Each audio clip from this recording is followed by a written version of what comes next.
Hey, what's going on, ladies and gentlemen? My name is Rayge, and we are back today with a massive update video here in regards to my game plan and the usage of CORES. So today's the day, guys. Today is the day that Thanos Endgame is going to be officially joining us in game in the way of the offers and as well the opportunity to use power cores to get his unlock. I've been saving and saving for the last few weeks here. If you guys have been following my channel in regards to the Annihilators, but more importantly, we've had a chance to unlock Gladiator the same way. We've had a chance to, this was expensive. I think it took me like close to 10,000 for Gore. But now, yeah, thanks to the revisions that they've done in Arena, we got close to 10K, which should be able to hit the mark. Obviously, some RNG can be involved. We can use less, but mathematically, 10,000 power cores is typically where you want to be at. And also, guys, I want to talk about why you should be considering using CORES for him, because he is going to be hands down the most important member of this team. Even just to showcase for you guys right now, ever since I've built up the Annihilators, it's been sunshine and rainbows. You can see here, it's just so easy to coast in arenas and milk the power cores that have been granted day in, day out. And really, this comes from the fact that they did this massive overhaul and revision to the arena rewards. As you can see, folks in the top 10 earning 500 power cores per day, top 20s 450, top 50s 400.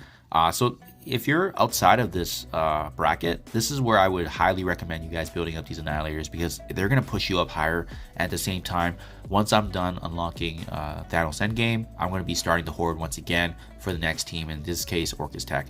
To be honest, I don't know if I'm going to use power cores for them just yet, because I do want to kind of start mass saving once again, especially given how costly this was. But this has been the go-to strategy for free-to-play folks like myself to actually unlock these new characters, especially now that we've seen that some of these free-to-play events, namely Gladiator, should have already been included in the game, and we still haven't had a chance to actually get that. So this has definitely been a nice pivot room. I want to talk real quickly here now why Thanos Endgame is the most impactful member, most impactful member and the most important member of this team, and how he's going to round out the rest of this Annihilators. It really starts off with his passive ability here. He is going to be, reacting the moment he hits that 50% threshold from anyone. So almost kind of like a Dr. Doom mechanic. When he drops below that 50% HP, he's going to be clearing all negatives from himself and Annihilator allies. He's going to be retaliating, attacking enemies for piercing and as well as drain. It's unavoidable, it can't be blocked, and it can't be counter attacked. As you see, the other notable thing about his kit is that if you bring in a character that can cause or apply exposure, a character like Super Scroll, he's also going to be generating ability energy for random allies who's not at full energy. So it's pretty impactful, guys. And what I like about this is that this is actually even inside Arena and other game modes. What you'll be getting as the extra value add for Arena is that enemies can't be gaining immunity. This is massive for folks that need that immunity to ensure their buffs stay put, or they're not going to be getting debuffs, right? The additional energy is going to get increased, and more importantly, right here, this character and Annihilator allies, they can't gain trauma in Arena. This is going to be a difference maker for any kind of Annihilator that you want to bring in, because they're basically untouchable by the trauma trait. And again, if you were to bring this up all the way, once again applying beyond even Arena game mode, is that he's also going to be able to have the opportunity here to actually reduce positive effects, including Safeguard. We have never seen this before in any kind of mechanic. So it basically, renders some of these key characters that have immunity in Safeguard useless, because it takes away that buff. And on top of that, it does counter a lot of the metas that we have currently. So remember, he's going to be preventing immunity, and he's also going to be reducing Safeguard. So characters like, I think Apocalypse is a good one, because I think Apocalypse actually spawns, right here, on spawn, he's going to be gaining Safeguard, immunity, and charge. Well, if you have already an enemy Apocalypse, I believe one of his notable passages is the fact that or maybe it was Super Scroll. See, can't be revived. Any enemy characters cannot spawn with Safeguard. So if you have an enemy Apocalypse against your Apocalypse, both of them can't spawn with Safeguard, but they'll still have immunity.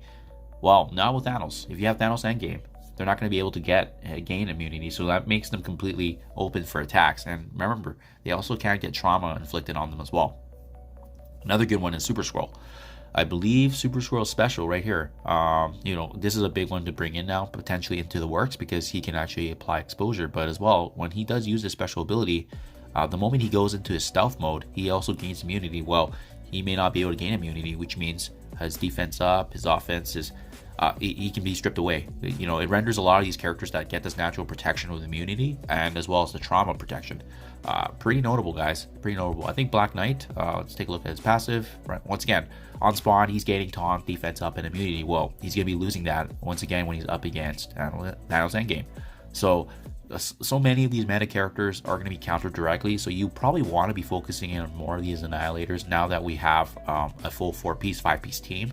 I'm definitely going to be testing out to see how powerful this is, but I do believe Silver Surfer is probably going to be the odd man out, unfortunately. But in the meantime, anyways, this team is going to be able to push you up higher and higher into the rankings. As for Old Man Logan, you know, he doesn't really get... It's a mixture, right? Gore prevents him from getting his attacks already, so that's... And the bleeds as well, it's all Gore.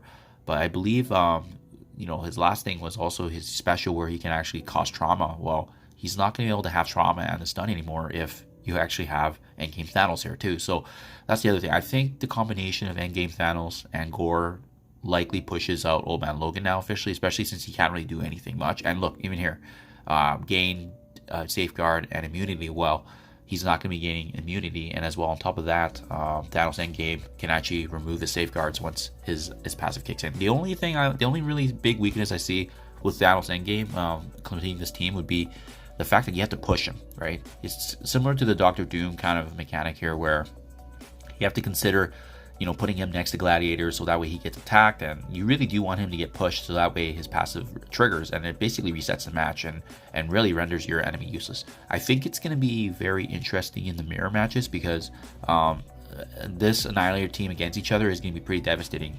Speed's going to matter, but remember, Gladiator prevents any kind of turn meter manipulation with his passive, right? So you can see on spawn he's gaining taunt immunity. Once again, the immunity will be vetoed. Safeguard will also be vetoed if you have Apocalypse. So really the only thing he's gaining is taunt.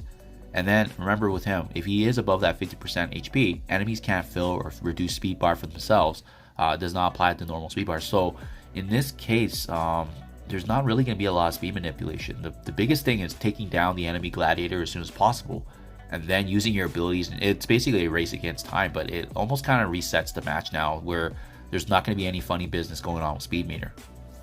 And sorry, I should have shared this too, guys. This is what's been holding up for defense for me. I'm using Black Knight, Ultimus, Gore, Apocalypse, and Gladiator, but now that Thanos Endgame is coming, and I'm planning to bring him all the way to Gear Tier 19 as well, bring him into Dark Dimension 7, I suspect it's probably going to be Black Knight, or yeah, probably Black Knight out of this mixture for defense. That way it gives me a 4-piece team plus Apocalypse. But let me know what you guys think in the comments below. Let me know what your game plan is, but I am going to be ruling out Silver Surfer because I think this 4-piece with Apocalypse is actually going to get the job done, and we'll see. I'll definitely have some footage for you guys as soon as we can. But in the meantime, I'll be back later for the unlock, guys. Hopefully you enjoyed this. Let me know what you think in the comments below. But it's going to be some interesting times in Arena. Finally to wrap things up here with the final inclusion of Thanos Endgame releasing today. Thank you for your time as always, and I'll catch you guys in the next one.